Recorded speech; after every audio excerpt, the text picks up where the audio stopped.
जो बजट आया है इसका सब जगह स्वागत है।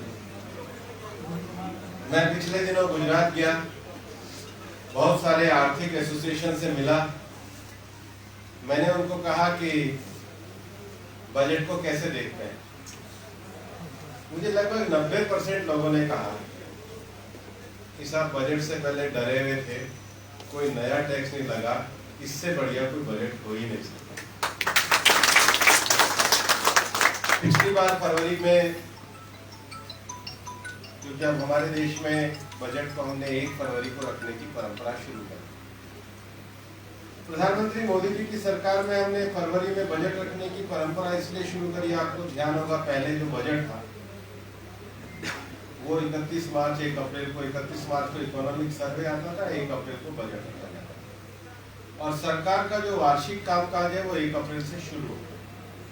तो सेंट्रल गवर्नमेंट की जो ग्रांट जानी शुरू होती थी, क्योंकि अप्रैल में तो लेखानुदान पास ही होता था वोट फॉर अकाउंट्स, तो उसको जाने में 3 महीने लगते थे। जब तक उसका यूटिलाइजेशन सर्टिफिकेट अगर ना दो तो कैग की रिपोर्ट आ जाती सरकारी डिपार्टमेंट में। तो बजट का जो पैसा था वो पूरा खर्च ही नहीं हो पाता। इसलिए प्रधानमंत्री नरेंद्र मोदी जी के नेतृत्व में देश में एक बहुत बड़ा परिवर्तन पिछले समय में आया कि बजट फरवरी में पास होता है, ताकि बजट का खर्चा अप्रैल से खर्चा होना शुरू हो जाता है, जिससे सरकार की योजनाएं नीचे तक जा सके। और पिछली बार जब फरवरी में बजट आया, बजट आने के बाद, जैसे अभी बजट आने के बाद आज से संसद का सत्र बजट का 2 भागों में, पहले भाग में बजट को रखा जाता है। अब ये जो बीच का 20 दिन का समय है, इसमें पार्लियामेंट की अलग अलग डिपार्टमेंट रिलेटेड स्टैंडिंग कमेटीज बैठती हैं और जितने डिपार्टमेंट्स हैं सरकार के, वो अपनी डिमांड ऑफ ग्रांट्स कमेटी के सामने रखते हैं। पार्लियामेंट्री स्टैंडिंग कमेटी जब इसको स्वीकृत करके सरकार के पास भेजती है तो उसके बाद इसका फाइनेंशियल स्टेटमेंट बनता है और फाइनेंशियल बिल आता है और वो डिमांड ऑफ ग्रांट्स के आधार पर फाइनेंशियल बिल पास होता है और सरकार का कामकाज चलता है। ये एक मोटा सरकार का काम करने का तरीका है। इसलिए 8 मार्च से जब कमेटीज की डिमांड ऑफ ग्रांट्स की मीटिंग हो जाएगी तो इसका दूसरा पार्ट शुरू होगा, जो 8 अप्रैल तक संसद का सत्र। और इसलिए पिछली बार उसको भी हमको छोटा करना पड़ा, क्योंकि लगभग 21 मार्च को फाइनेंशियल बिल पास किया गया और 24 मार्च से देश में लॉकडाउन शुरू। और दुनिया भर में 90% देशों की जीडीपी इस लॉकडाउन में डाउन चली, लेकिन भारत में लॉकडाउन के समय में भी हमने इसको चुनौती के रूप में स्वीकार किया और संभावनाओं के द्वार खोले। इसलिए मैं कहना चाहूंगा, सबसे पहले तो प्रधानमंत्री नरेंद्र मोदी जी और वित्त मंत्री निर्मला सीतारमण जी का अभिनंदन किया जाना चाहिए कि इन्होंने इस चुनौतीपूर्ण घड़ी में देश के लिए एक आशा से भरा हुआ बजट पेश किया, जिसका सभी नागरिकों ने हृदय से स्वागत किया।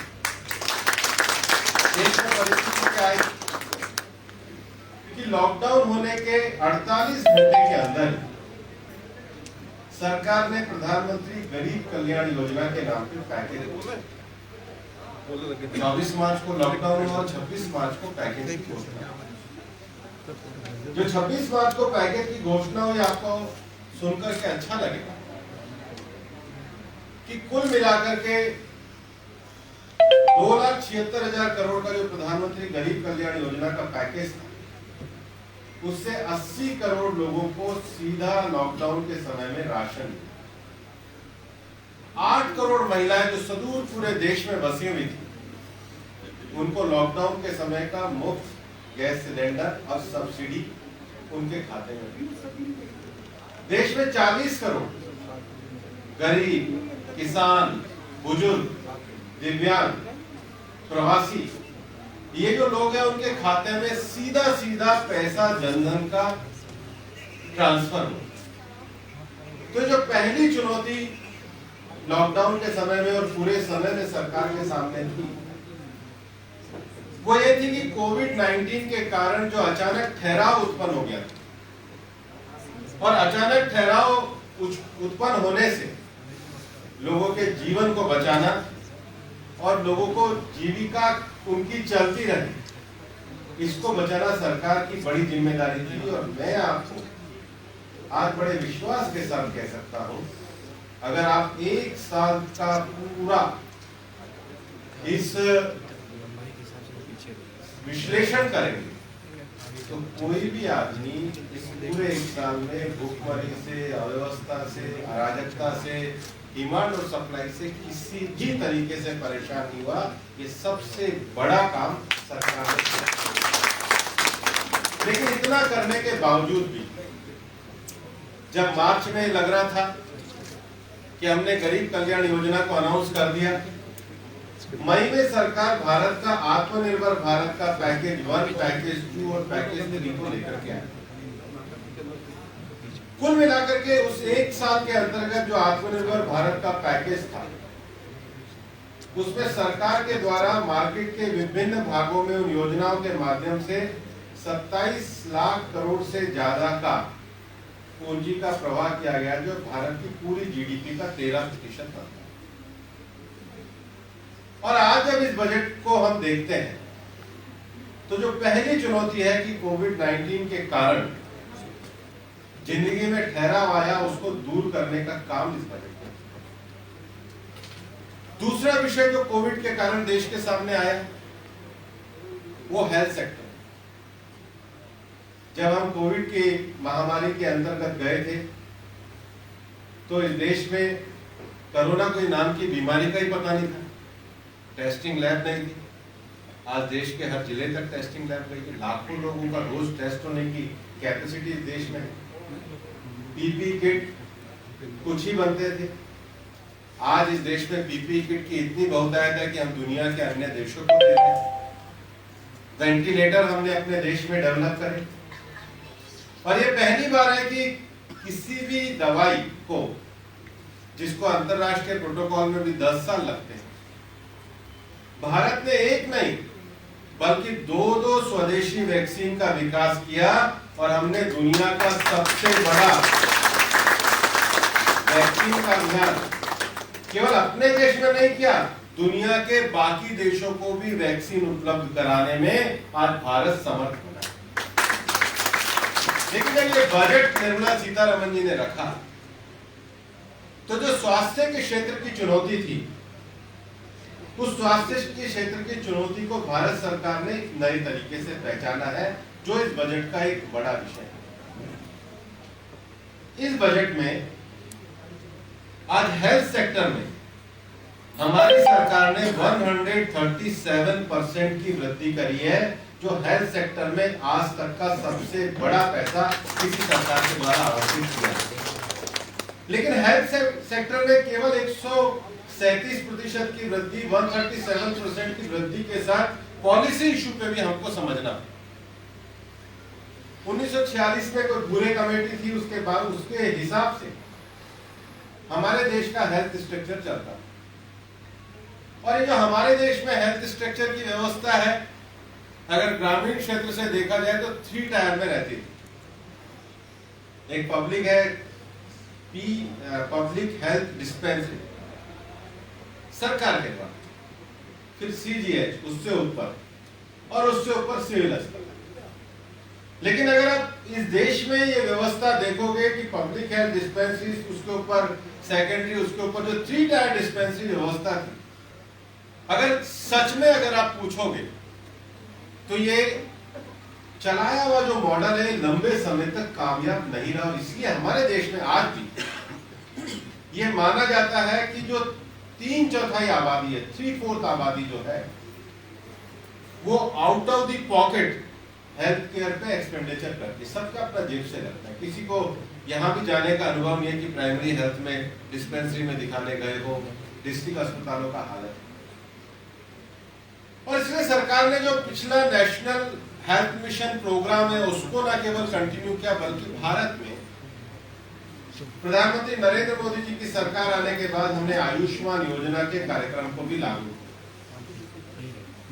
और आयुष्मान योजना के द्वारा हमने नीचे के सब शहरों तक एक 5 लाख रुपए का कार्ड हर गरीब को उपलब्ध कराया। उसका कारण है कि अगर ये कैपेसिटी अगर नीचे आती है तो टायर 2 टायर 3 सिटी तो है, वहां भी अगर मेरे पास 5 लाख है तो टेस्ट कराने के लिए, एक्सरे मशीन के लिए, एंकोलॉजी के लिए, न्यूरोलॉजी के लिए, आज के जो सबसे बड़ी समस्या है, लोग 4 ही लेके चलते हैं, खतरनाक समस्या। एंकोलॉजी सबसे बड़ी समस्या, न्यूरोलॉजी सबसे बड़ी समस्या, हार्ट सबसे बड़ी समस्या और घुटने सबसे बड़ी समस्या।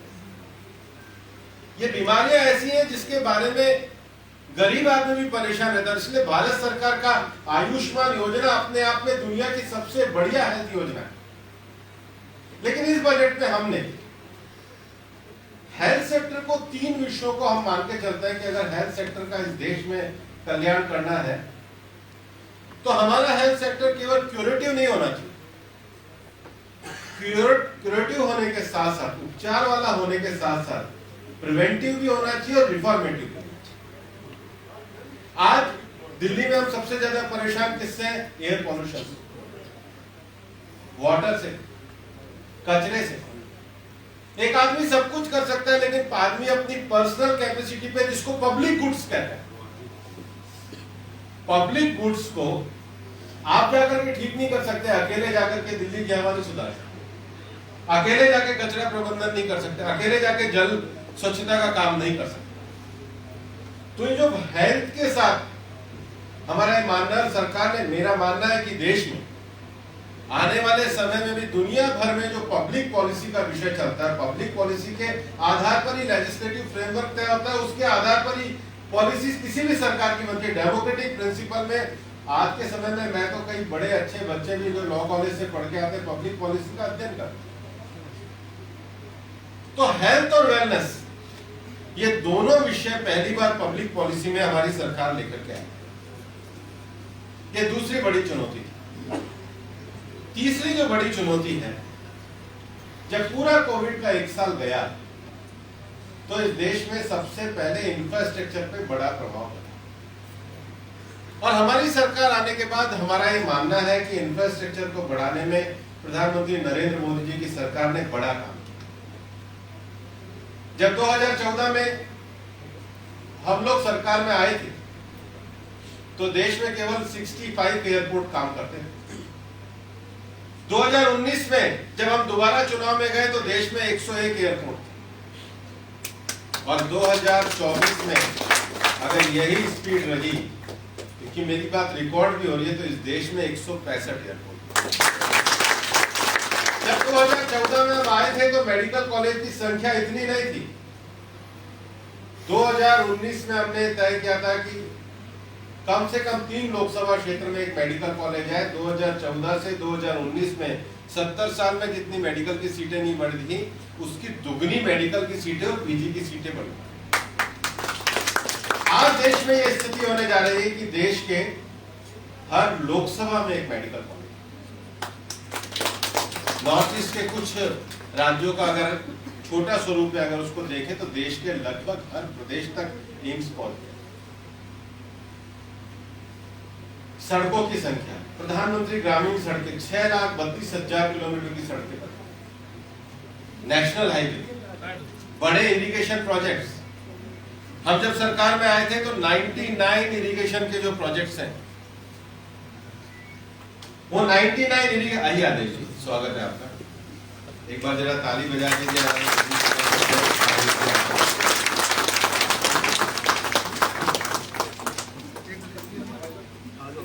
जब हम सरकार में थे तो 99 इरिगेशन के प्रोजेक्ट लंबे समय से पेंडिंग पड़े हुए थे, और इसलिए इस बजट के अंतर्गत इंफ्रास्ट्रक्चर का जो प्रतिकूल प्रभाव पड़ा, आज इस बजट में सबसे बड़ी बात ये की गई है कि सरकार के द्वारा 5,40,000 करोड़ का पैकेज देके देश के इंफ्रास्ट्रक्चर में 37% की वृद्धि करने का काम ये बजट के अंतर्गत। रेलवे में अकेले 1,10,000 करोड़ का इन्वेस्टमेंट का विषय सरकार के द्वारा बजट में रखा गया। तो पहली चुनौती मैंने बताई कोविड-19 में जीवन में ठहराव है। दूसरी चुनौती बताइए आपको हेल्थ सेक्टर। तीसरी चुनौती मैंने बताई इंफ्रास्ट्रक्चर क्षेत्र को वापस से रिवाइव करने के लिए 37% हम लोगों ने ज्यादा वृद्धि का 5,40,000 करोड़ का एक नया प्रस्ताव रखा। चौथा जो एक बड़ा विषय हमारे देश के अंतर्गत है वो देश का औद्योगिक उत्पादन बढ़ाना। एमएसएमई जो छोटा रोजगार का क्षेत्र है उसको बढ़ाने के लिए काम करना और कामगारों का संरक्षण करना। हम सब लोग यहाँ पे वकील हैं, निचली कोर्ट में प्रैक्टिस करते रहे। मैं तो ऐसा वकील रहा हूँ जिसने प्रैक्टिस ही लेबर कोर्ट से शुरू कर, और इसलिए जितना यूनियंस के डिमांड नोटिस मैंने डाले, मेरे को लगता है मेरे मुकाबले में कम लोगों ने डाले। और 20 साल से हमारे देश में एक बात चल रही थी कि हमारे देश में लगभग 44-45 तरह तरह के लेबर एक्ट्स, एक ही विषय में कई तरह के लेबर एक्ट्स। उसमें से 29 लेबर एक्ट्स को हमने कंसोलिडेट करके 4 लेबर कोड बनाए। और जो 4 लेबर कोड बने, industrial relation, social security, occupational safety और उसके साथ ही साथ पेमेंट ऑफ वेजेस को लेकर के एक पूरे 4 लेबर कोड में हमने पूरे देश के औद्योगिक उत्पादन को एक करने के लिए हम एक बड़ा सुधार लेकर के। लोगों को कई बार ये भी लगता है कि ये जो आप लेबर कोड में सुधार लेकर के आए हैं, एक बात यहां से आज कम से कम आपको स्पष्ट करनी चाहिए कि दुनिया का जो लेबर ऑर्गेनाइजेशन है, जहां भारत सरकार भी रिप्रेजेंट करती है, वहां जितनी भी ट्रीटीज है, दुनिया भर में जितने भी कामगारों की संरक्षण के लिए, सुरक्षा के लिए जो सरकार के द्वारा जो ट्रीटीज की गई, उनका पूरा पालन करते हुए हमने लेबर कोड को केवल उद्योगों के अनुकूल नहीं, हमने मजदूरों के भी मानवाधिकारों के अनुकूल बनाया। और इसलिए पहली बार ऐसा हुआ देश के अंतर्गत कि अब महिला और पुरुष दोनों की मजदूरी बराबर हो। अब महिला और पुरुष दोनों रात्रि के पारी में काम कर सके, सिंगल रजिस्ट्रेशन हो, लाइसेंस हो, सारी व्यवस्थाओं को सरलीकृत करने की, और ट्रेड यूनियन का भी जो डिस्प्यूट है उसके प्रॉपर रिप्रेजेंटेशन की व्यवस्था भी हमने करी। पिछले 6 सालों में जीएसटी का रिफॉर्म्स और आईबीसी का रिफॉर्म हम लोग लेकर के आए। लेकिन देश में जो सबसे बड़ी छोटे कारोबारी के लिए जो दिक्कत होती थी कि बड़े के लिए तो सेटलमेंट कमीशन था, उसको तो सरकार ने समाप्त कर दिया, लेकिन 50 लाख के नीचे के जो कारोबारी, पहली बार बजट के अंतर्गत ये प्रावधान किया है कि उनके लिए विवाद समिति का, डिस्प्यूट कमेटी का गठन किया, ताकि उनको कहीं ज्यादा जाना ना पड़े। और सबसे बड़ी बात है कि एक बार किसी आदमी को बड़ा डर लगता था कि फाइल ना खुल जाए। आधा तो आदमी इसीलिए व्यापार नहीं करता था और इसलिए दिखाता था कि फाइल ना खुल जाए। जो पहले सीमा 6 साल होती थी, सरकार ने उसको घटा करके 3 साल, और उसमें भी एक निश्चित राशि से अगर पैसा है तो फाइल खुलेगी। और इतना ही नहीं, हम लोगों ने इस बजट में जो आईटी है उसको भी फेसलेस करा। 75 साल से ऊपर के लोगों को जो पेंशन पे इंटरेस्ट लगता था, उनकी इनकम को हमने बजट में रियायत दी है। सबसे बड़ी बात है कि 2022 तक जब आजादी के 75 साल पूरे होंगे तो हर आदमी के सिर के ऊपर पक्की छत वाला मकान, और सरकार इसमें पूरी तरीके से प्रतिबद्ध है। हमने पिछले 6 सालों में प्रधानमंत्री आवास योजना को नीचे तक चलाया, लेकिन इसमें लोगों की सहभागिता अच्छी हो, इसलिए पहली बार ये कहा है कि जो रियायती आवास परियोजनाओं को जो लोग चलाएंगे, इसमें भाग लेंगे, उनको भी टैक्स में रिजम्पशन देकर देश में बड़े हद तक गरीबों को मकान में सुविधा पहुंचाने का काम सरकार ने किया। भारत सरकार के द्वारा एक अंतर्राष्ट्रीय वित्त सेवा केंद्र स्थापित किया गया है और दुनिया भर के निवेश को आमंत्रित करने के लिए हम लोगों ने उसमें भी काफी रियायतें बजट के अंतर्गत सरकार ने दी है। और उसके साथ ही साथ अगर आप इस बजट में देखेंगे, ये जो यूपीए सरकार बड़ी रिफॉर्म की बात करती है, इन्होंने जब से कंपनी लॉ बनाया सारे के सारे कंपनी चलाने वालों को क्रिमिनल बनाया, उसको डीक्रिमिनलाइजेशन करने का काम इस बजट के अंतर्गत किया है। और इसमें जो चौथी बड़ी चीज है औद्योगिक उत्पादन की, एमएसएमई की, लेबर सेक्टर की, उसको इस बजट में बड़े अच्छे तरीके से बताया गया है। पांचवा जो एक बड़ा विषय आता है, किसी भी देश की इकोनॉमी को आगे बढ़ाना हो तो बैंकिंग सेक्टर को आगे बढ़ाना, डिसइन्वेस्टमेंट को आगे करना, ये ऐसा विषय है जिस पर सब लोगों को विचार करना चाहिए। आज जिस प्रकार के हमारी अर्थव्यवस्था को जब हम कहते हैं कि जो $5 ट्रिलियन इकोनॉमी की अर्थव्यवस्था हम भारत के अंतर्गत बनाएंगे, तो उसके लिए आवश्यक है कि हमारे देश में ज्यादा से ज्यादा नए बैंक, केवल सार्वजनिक ऋण और सार्वजनिक पूंजी का जो है, उसमें जो बड़े इंफ्रास्ट्रक्चर में भी जो प्रोजेक्ट्स डेवलप किए जाते हैं। एक बैंकिंग सेक्टर में एक ऐसा विषय चलता है कि क्योंकि बैंक में आप पैसा देंगे तब बैंक उसको ऋण देंगे, अगर वो लंबे समय के लिए ऋण देता है उतनी अगर निवेश जमा नहीं होता है, तो एक मिसमैच कैलकुलेशन का कॉन्सेप्ट बैंकिंग के अंतर्गत चलता है।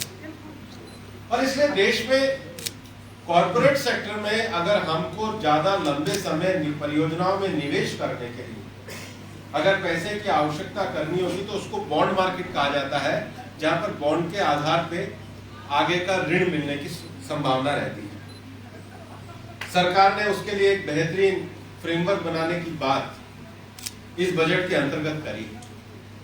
और उसके साथ ही जो बैंकिंग रेगुलेशन और जो डिपॉजिटर्स के लिए जो सेबी एक्ट है, डिपॉजिटरीज एक्ट है, सिक्योरिटीज एक्ट है, गवर्नमेंट सिक्योरिटीज एक्ट है, उसको भी एक कोड में बनाने की बात सरकार ने करी। और जो बैंक हमारे जो सरकारी क्षेत्र के जो बैंक है, जिसको बैड बैंक कहा जाता है, उसको भी मर्जर करके सरकार बैंकिंग क्षेत्र को मजबूत करना चाहती है, ताकि इस देश में फाइनेंशियल स्तर पर स्थिति सुधरे।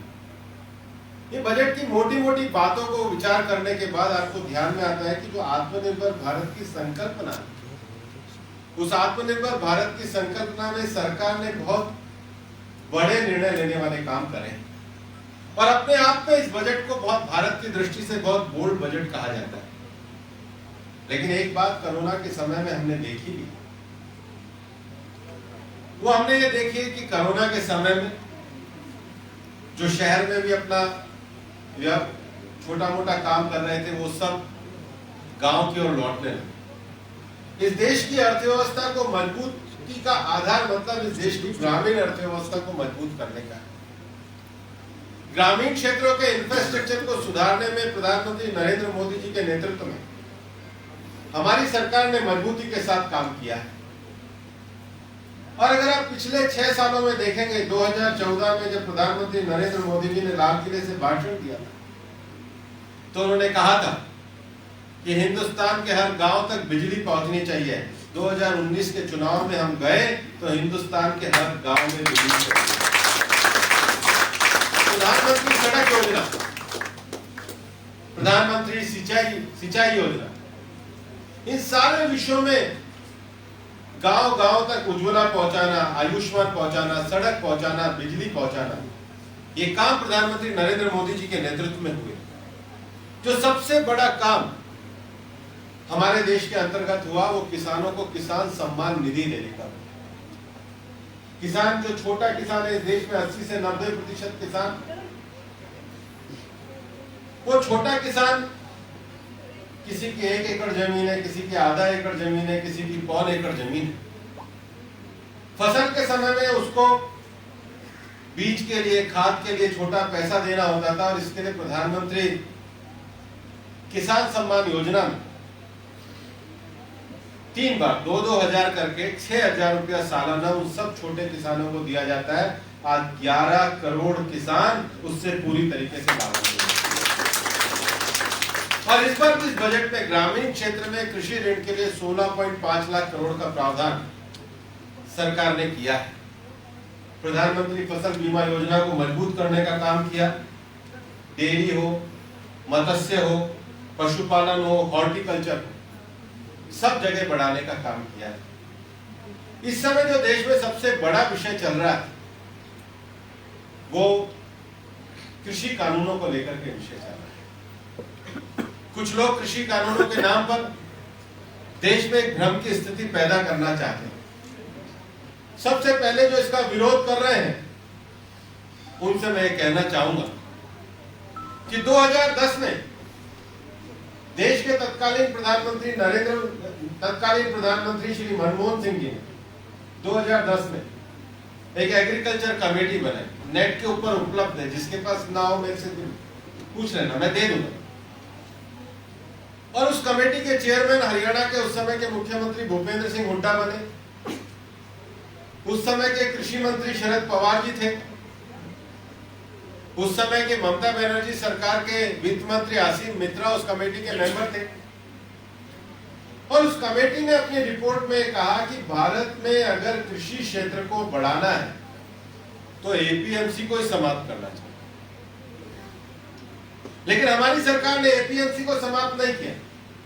कांग्रेस ने अपने घोषणा पत्र में लिखा, हमने एपीएमसी के साथ साथ किसानों को फसल बेचने का एक अलग रास्ता देने का प्रावधान किया है। इस देश में आप ये जिस कुर्सी पे बैठे इसका कितना ही उत्पादन कर सकते। एक समय था जब देश में किसानों और कृषि पे निर्भरता इतनी थी कि एसेंशियल कमोडिटी एक्ट को लाया गया था। लेकिन आज हम उत्पादन के मामले में न केवल आत्मनिर्भर हैं, हमारे एफसीआई के गोडाउन भरे हुए हैं। आज वो पहले जैसी स्थिति नहीं है। आज स्थिति यह है कि अगर उत्पादन की अधिकता है तो आप उसको एसेंशियल कमोडिटी के बंधन से बांध नहीं सकते। इसलिए सरकार पहला परिवर्तन ये लेकर के आई है कि जो एसेंशियल कमोडिटी एक्ट के जो बंधन है, जो किसान को अपनी फसल को आगे बढ़ने से रोकते हैं, उसको सरकार ने समाप्त करने का प्रावधान किया। लेकिन आपको इमरजेंसी हो जाए उसके लिए सरकार को अधिकार दिए हैं।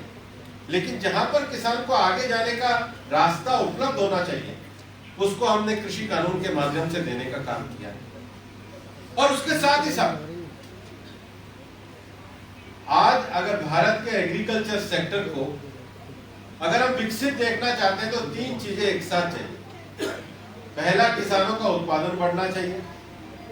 दूसरा, अगर वो उत्पादन करते हैं तो उनको वैल्यू एडिशन करने का अवसर मिलना चाहिए।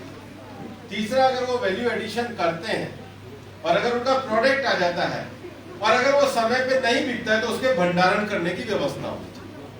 अगर ये तीन चीजें समान रूप से हो जाए तो हम अपने कृषि क्षेत्र के निवेश को आगे बढ़ा सकते हैं, हम अपने किसानों की दशा को सुधार सकते हैं। पिछले बजट में हमारी सरकार के द्वारा 1000 farmer produce organisation, 10,000 farmer produce organisation पूरे देश में बनाने की बात की गई। इस देश में खेती, किसानी, हॉर्टिकल्चर की, इस देश में कृषि विविधता की कमी नहीं है। लेकिन आज आवश्यकता इस बात की है कि किसानों को अपना उत्पादन करना, उसका वैल्यू एडिशन करना और वैल्यू एडिशन करने के साथ साथ उसका स्टोरेज करना, भंडारण करना, इन तीनों के लिए स्थायी जिन आधारभूत चीजों की जरूरत है उनको हमने 6 साल में पहुंचाया है। अब उससे आगे की यात्रा के लिए नए कृषि कानूनों के साथ हमको देश में आगे जाना, हमको एक नए तरीके और नए भविष्य के साथ भारत की रचना करनी होगी। और इसलिए हमने ये बहुत स्पष्ट रूप से बार बार कहा है कि किसानों से जो एग्रीमेंट है कॉन्ट्रैक्ट फार्मिंग का, वो केवल उसकी फसल के संबंध में। हम किसी क्लाइंट के साथ बातचीत करते हैं तो हम कोई क्लाइंट के अपराध में थोड़े इन्वॉल्व होते हैं, हम केवल उसके केस में उसका पक्ष रखने के लिए इन्वॉल्व होते हैं। ये कोई भी सर्विस है। सर्विस का अर्थ ये होता है कि सर्विस में जो सर्विस देने वाला है, जिस एक्सटेंट तक सर्विस दे रहा है उतना ही तो उसकी निर्भरता है, उससे आगे उसकी निर्भरता कैसे हो जाएगी। सरकार ने बार बार इसको स्पष्ट किया। और इतना ही नहीं, किसान संगठनों ने जब सरकार से बात करी तो सरकार ने कहा कि अच्छा, आप इसमें आपका आशय क्या चाहते हो। अगर हमारा आशय भी है, आपका आशय भी है, लेकिन आपके आशय को मजबूत करने के लिए हम इस वाक्य को भी जोड़ दें। इतना भी सरकार बातचीत करने के लिए हमेशा तैयार है। लेकिन आज जब देश आगे बढ़ने के मुहाने पे आगे बढ़ रहा है, आज जब हम अपने देश के ग्रामीण क्षेत्र को, कृषि क्षेत्र को आगे बढ़ाना चाहते हैं, तो कुछ शक्तियां और कुछ ताकतें हैं जो इसको बार बार रोकने का काम करना चाहते हैं। और प्रधानमंत्री जी का जो आत्मनिर्भर भारत का जो उनका एक संकल्प है, उस संकल्प पे आगे अगर बढ़ना है तो भारत में हमें नए तरीके से आगे बढ़ना होगा। और इसलिए इस बजट में पहली बार लगभग 50,000 करोड़ रुपया ये रिसर्च के लिए, उच्च शिक्षा के लिए, इनोवेटिवनेस को बढ़ाने के लिए, प्रोडक्शन को बढ़ाने के लिए सरकार के द्वारा विभिन्न मदों में प्रावधान किया गया है। और मैं ये कहना चाहूंगा कि कोरोना की इस महामारी के बाद देश जिस आशापूर्ण तरीके से देख रहा था, उसको पूरा करते हुए एक प्रगतिशील बजट इस सरकार के द्वारा लाया गया है, और जिसके लिए हमारे प्रधानमंत्री अभिनंदन के पात्र हैं। मेरा मानना है इतनी बड़ी संख्या में हमारे वकील भाई यहाँ पर बैठे हैं, और आपके माध्यम से ये सारे विषय पूरे समाज के अंतर्गत जाने चाहिए। समय समय पर सब गोष्ठियों के माध्यम से जो नए प्रोविजन आ रहे हैं, जो नए लॉ आ रहे हैं, और दिल्ली तो इस मामले में सबसे भाग्यशाली जगह है कि दिल्ली में हाई कोर्ट भी है, सुप्रीम कोर्ट भी है, और 40 से ज्यादा ट्रिब्यूनल है, और हर 6 महीने में एक नया ट्रिब्यूनल भी आता है। लेकिन दिल्ली के वकीलों के जैसा सौभाग्य और वकीलों को नहीं है। आज दुनिया के आर्बिट्रेशन की सबसे बड़ी जगह दिल्ली बने, सरकार की मंशा है। हमें भी अपने आप में सोचना चाहिए कि जो नए लॉज आ रहे हैं, और अभी पार्लियामेंट के अगले सेशन में ही नया डाटा प्रोटेक्शन लॉ भी आने वाला है, उसमें भी एक ट्रिब्यूनल आने वाला है। लेकिन जो नए लॉ आ रहे हैं, नई टेक्नोलॉजी के लॉ आ रहे हैं, नए सामाजिक व्यवस्थाओं के लॉ आ रहे हैं, आज सैरोगेसी जैसे विषय पे भी सरकार को लॉ बनाने के लिए प्रस्तावित है, ART के लिए भी सरकार लॉ बनाने के लिए प्रस्तावित है। और पिछले अगर 15 सालों में देखोगे तो माइनिंग के क्षेत्र में, एयर के क्षेत्र में, टेलीकॉम के क्षेत्र में, अनेक क्षेत्रों में नए लॉ आए। कम से कम भारतीय जनता पार्टी के अधिवक्ताओं को उन नए लॉ का, नए विषयों का पूरा अध्ययन करना चाहिए। और बजट में भी इस बार जितने नए लॉ सरकार के द्वारा प्रस्तावित होते हैं, उसमें हम Bharatiya Janata party legal cell के रूप में लेजिस्लेटिव मेकिंग में भी अपना हिस्सा दे सकें, ऐसी कोई एक व्यवस्था आपको उपलब्ध करानी चाहिए। मैं पुनः धन्यवाद देना चाहूँगा नीरज जी का, आदेश जी का और कुलजीत चहल जी का, कि उन्होंने मुझे आज ये अवसर दिया, जिसके माध्यम से मैं आप लोगों के दर्शन कर पाया। मुझे 5:30 बजे एक जगह निकलना था, लेकिन ये बैठक तो जारी रहेगी, और हमारे प्रदेश अध्यक्ष माननीय आदेश जी का भी मार्गदर्शन और आदेश दोनों मिलेंगे। तो बिना दिए कोई मत जाइएगा, और आदेश के बाद चाय भी मिलेगी, हाई टी मिलेगी। तो मैं आप आदेश और चाय दोनों लेकर के जाएं, और मुझे आदेश जी निकलने का आदेश। आपका जो बहुत बढ़िया बजट था, लेकिन एक बात जरूर मैं पूछना चाहूंगी आपसे, हिंदू लाइफ सिक्योरिटी के बारे में भी कोई एक्ट आ रहा है कि नहीं आ रहा है?